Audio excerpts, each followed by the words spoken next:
Around 1100 million years ago, enormous volumes of basaltic lavas erupted in the middle of the continent. As earthquakes shook the region, melting of the upper part of the mantle occurred at least 25 miles below the surface. Intrusions from this melted rock occurred, but eventually made its way to the surface and spilled out across the land. For 20 million years, magma poured again and again from fissures to accumulate a thickness of more than 25,000 feet. Then volcanism ceased, and the similar thickness of river and lake sediments filled and spread beyond the rift. A two-branched rift scar in the center of the continent extended south from Lake Superior 1,400 miles to Kansas and 500 miles southeast beneath Michigan. These modern rift systems have made earthquakes, volcanoes, and enormous fault scarps. But why?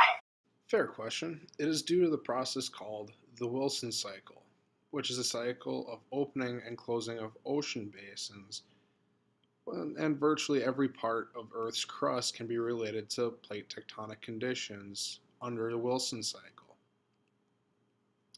There are three types of plate boundaries: divergent, convergent, and transform.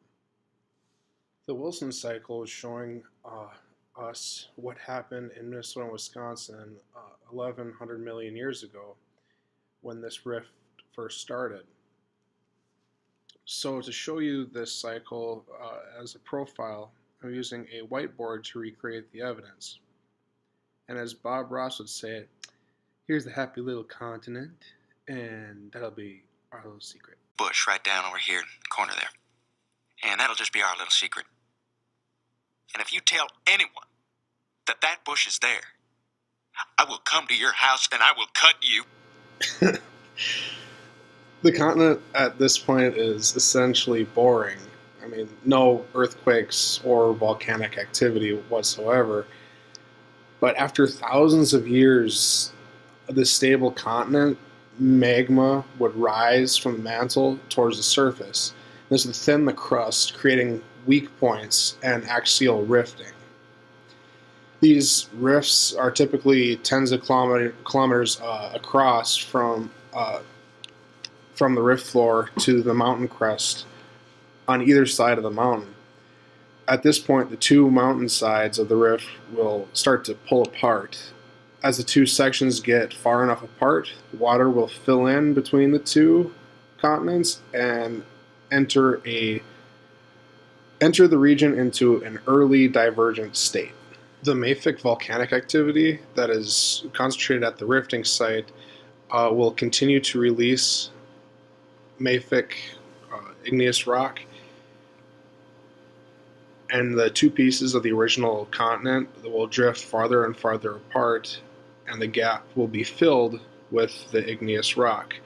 These surges of magma rise from the convection center, and the continuously spreading gap will get farther and farther apart. Meanwhile, a great wedge of sediment will be deposited and expanding and thickening from the farthest edge of the continent towards the ocean basin.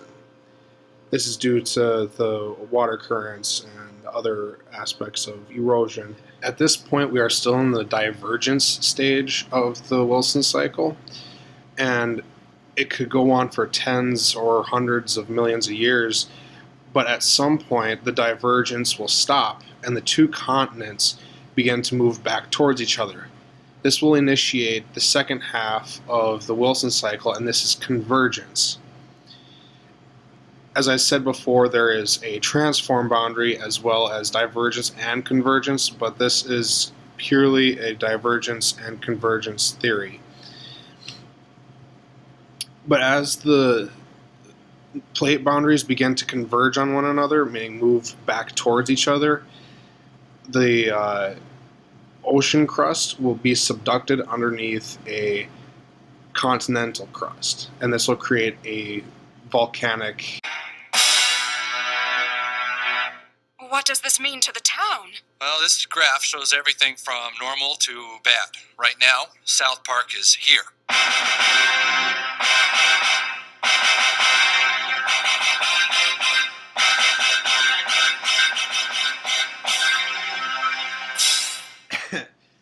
Convergence begins when oceanic crust decouples, and that pretty much means breaks in some place and then begins to descend into the mantle along a subduction zone. And you can see this subduction zone in this drawing on the whiteboard. And you can see that there's a volcano that has formed right above it.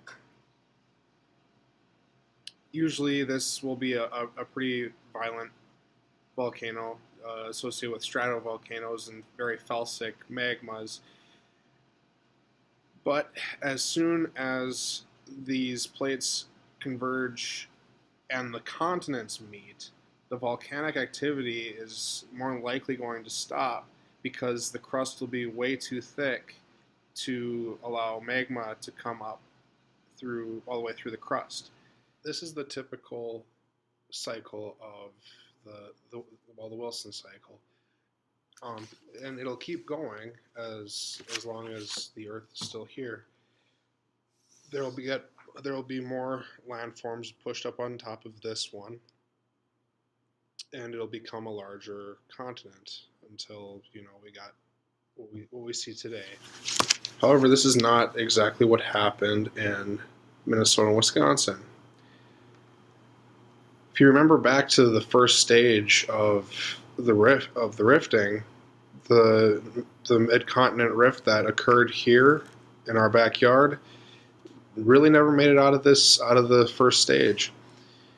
As you can see from these pictures from the book titled Roadside Geology of Wisconsin, the layering of the rock has changed, but it has mostly held the form of the rift, and you can see those axial fissures cutting through the rock.